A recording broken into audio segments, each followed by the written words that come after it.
Alright, first gun we gotta do for diamond is the XM4. I've gotta get 3 kills without dying 10 times. Let's go.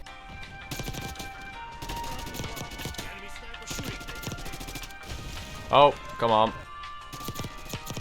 There we go. It should now pop up. There we go. Hey, I actually got achievement as well.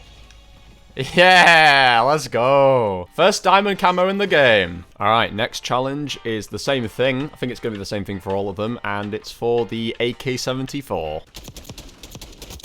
Don't know why that was in semi-auto. And there we go. That should be diamond done. Yep. Looks so gross on that pop-up for some reason. The next one in line that we have is the Ames 85.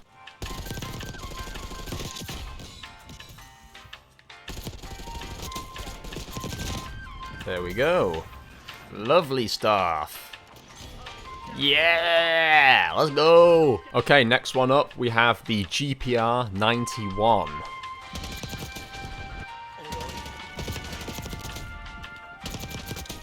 Thank fucking God, that took way longer than it should have done. Jesus Christ. Okay, next one we have is the Model L. This one should probably be infinitely more fun to use than the previous one.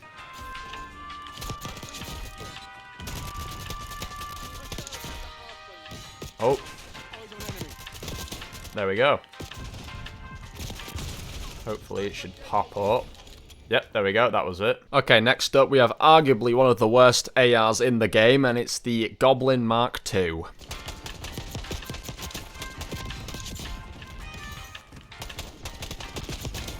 There we fucking go. Oh my God. That was the worst one to do, and I finally got it done.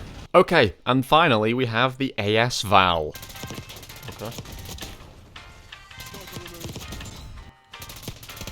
There we go.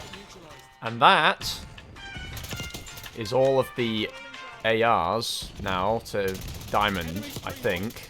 Unless maybe I've miscounted. Holy crap. Maybe this time. There we go. Now will it be finished? Can't believe it. I must have miscounted. There we go. Diamond is done, boys. Let's get to the video. Okay guys, so as you can see from the intro, I have now got diamond on the assault rifles in Black Ops 6. This is my first diamond weapon class to complete in the game, and honestly, yeah, I've got some things I kind of want to discuss regarding this weapon class, the diamond grind for this class. I do this every year at this point now, where I'll make kind of like the diamond equivalent camo kind of videos for each weapon class, and I'll discuss my favorites to worst weapons, and I'll discuss the challenges, how I did them, so giving some tips for you guys. So I guess it shouldn't go without saying that this is one of the easier weapon classes to do in the game. It's definitely not difficult. It's just, you know, some of the weapons will probably take a bit longer than others because they're not as good. And also it very much depends on what kind of skill bracket you end up in when you're coming into multiplayer games, because honestly, it does have a massive effect on how your games will go and how much progression you will actually get. So that has to be taken into mind. I have had fun with the assault rifles because they are one of the easier ones. I wanted to get, you know, the assault rifles done first, then maybe go on to the snipers, which I've already done one of the snipers for gold. And then once I do the snipers, I'll do like the LMGs and marksman rifles, and I'm working on launchers at the same time. So kind of just getting some of the more annoying ones out of the way before I go back to like the really fun ones. I'm taking this grind at somewhat of a decent pace. I'm not really trying to go super fast, balls to the wall, as they say. I'm just kind of going in there, doing weapon classes, maybe knuckling down and semi-grinding, but I'm not trying to break out a sweat and get like dark matter in 2 weeks or a week or some shit like other people seem to be doing. It's very weird that people are like rushing this shit. They've got the entire year to do it. Anyway, let's talk about the challenges basically for these weapons. So obviously the standard challenge you've got to do for every single weapon is going to be like your 100 headshots, and there's not really much I can say there in terms of tips. I mean, what I've noticed that helps is having an optic on every single weapon class, and I'd imagine most of you are are, because let's be honest, most iron sights are pretty trash on assault rifles. Not that all of them are, but it's just that I've noticed some of them are kind of hard to see down, so a lot of you probably will have optics already on, you know, reflex sights, but I've noticed that having those optics on definitely increases the odds of you hitting a headshot because of the accuracy and how clean and precise it is. So definitely for headshots, you're going to want to have some sort of clean optic on to actually see where you're aiming at a lot better. It just makes it much more easier for you to kind of aim up and hit the head properly. But most of the headshot challenges are kind of just, you got to knuckle down and just do it. You know what I mean? It's not like there's much you can do. It's not like zombies where, like, with critical hit kills, as they call them, slash headshots, it's the same thing. It's not like you can just cheat your way through, like sticking Deadshot Daiquiri on and aiming and it'll automatically pull you to the head. Like, no, this is multiplayer. You kind of just have to get good, I'm afraid. That's basically all I can say for those. But as far as the special challenges, let's break down the special challenges for each of these 7 ARs. So the first one is the XM4, and the first special challenge is to get 30 kills shortly after sprinting, and that's going to happen pretty much without trying. Like, you're sprinting 90% of the time in this game because of how fast-paced it is, that you're pretty much getting kills all the time shortly after you're sprinting. And I think the cutoff limit after stopping sprinting is maybe 2-3 seconds. I would imagine 3 to 5 seconds before it no longer tracks. So I don't think you've got like a super small window there. You've got a pretty decent window after sprinting to get those kills in. The second one for this was to get basically a kill without taking any damage 30 times. And that is just super easy. You're just killing the enemy without taking any damage from like them hitting you with a tactical, because that can happen sometimes. You get hit by a stun grenade, or, you know, getting damaged from an explosive or whatever. As long as that player doesn't injure you and you kill that player, then it should track. I don't know if it will affect the progress if someone else injures you but you kill a completely different person. I wouldn't take the risk. I'd imagine just basically don't get hurt at all and get kills, but that's probably the safest way of going with that one. Then the next gun we have is the AK-74, and the AK-74's special challenges are to get 50 eliminations with the strategist combat specialty active. So it's not like you have to wait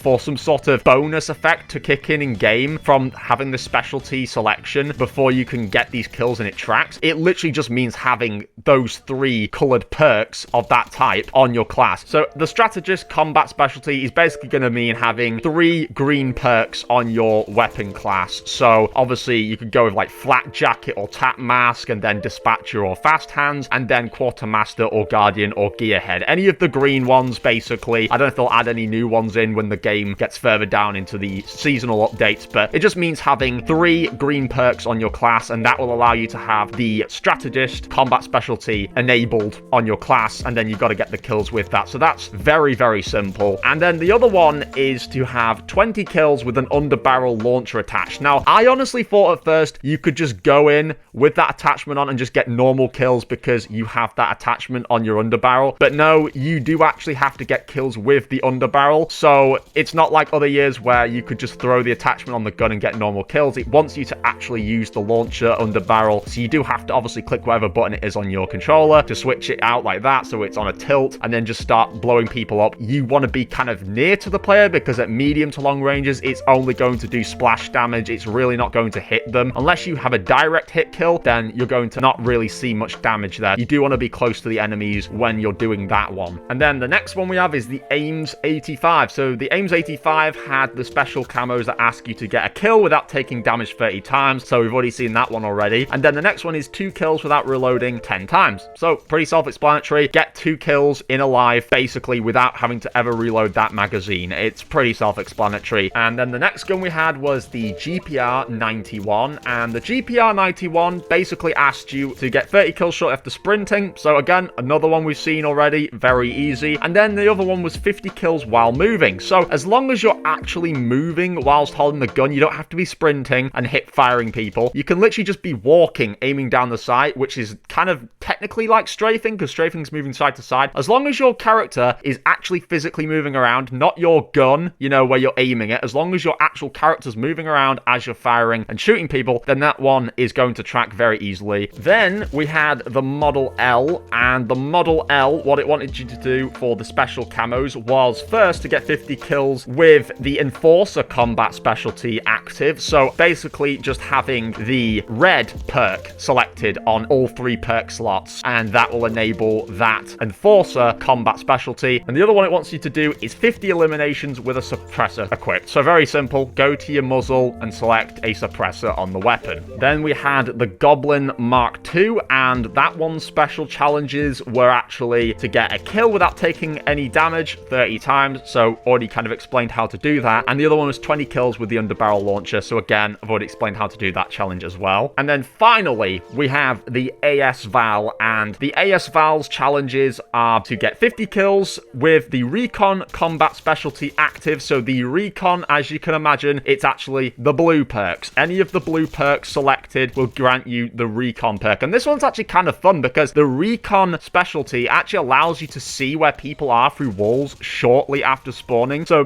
basically you'll see an outline, a bit like when you use a thermal grenade in other games where it would like light them up and it would show like their thermal body temperatures through the walls. That basically is what you'll have the effect of when you spawn in for a few seconds, and it's pretty good because then you know where people are going to be roughly. So that's actually a pretty fun challenge. I don't think you guys are going to hate doing that one. And then the other one was 30 hipfire kills. Very simple. Let the gun sit by your waist and don't ADS. Just shoot whilst it's not ADS and you'll get those hipfire kills. That's the general challenges. Now, the actual gold challenges for all of these were basically 10 double kills or better. The reason it says or better is because you could do 2, 3 sets, 4 sets. I don't know how many sets of double kills you want in one life, and it will all track. So if you, let's say you got a quadra kill, or you got a sepsa kill, I don't know what you want to fucking call them, like you got 6 kills, 8 kills without dying, etc, in one life. All of those will track because a double kill is 1 piece of progression. If you did 4, that's 2 pieces of progression. You get what I mean? And it's very, very easy. And then the other challenges were the diamond challenges, which were to get 3 kills without dying 10 times. And the same applies here. You can get 6 or 9 kills without dying if you're on the extreme levels of sweatiness. Yes, you can pull off 6 or 9 kills, and that will class as 2 or 3 pieces of progression to this 10 threshold. So, but yeah, 3 kills without dying, double kills. It's really going to depend on how much ammo you have and the barrel you're using, because like I've said in my first Black Ops 6 video that we made since coming back to the game, you know, the actual full release, a huge problem with these weapons actually seems to be the ammo count and the barrels. Like, most of these weapons are not bad. You just gotta get a decent magazine on them before they actually get enough ammo, because they seem to run out extremely quickly, and the barrels seem to have some pretty terrible fall-off ranges if you're not using, like, let's say, the XM4 or the AK-74. It seems that most of these guns have pretty trash damage range and fall-off range. So all you're really having to look at here is a decent class setup, and you should be sorted, honestly, for these challenges, because most players, if you're getting sweated on, you can literally back out of the lobby, and engagement-based matchmaking will basically detect that you're not having fun and you're leaving more games, so they'll put you against easier people. I've heard that's kind of like a trick to get easier lobbies. If you're constantly getting like pub stomped by sweats, then that is a pretty fun thing you can do, is just back out of games completely, and it'll give you easier people to go against. But yeah, skill-based matchmaking and engagement-based matchmaking, once you kind of get a idea of how it operates, you can kind of fool it to give you easier people instead of just putting up with sweats every game. But yeah, now let's discuss the weapon rankings. How would I rank these guns if I was going to rank them in order from best to worst? Well, I think it's pretty obvious. The first and best AR on this list has to be the XM4. Without a shadow of a doubt, this gun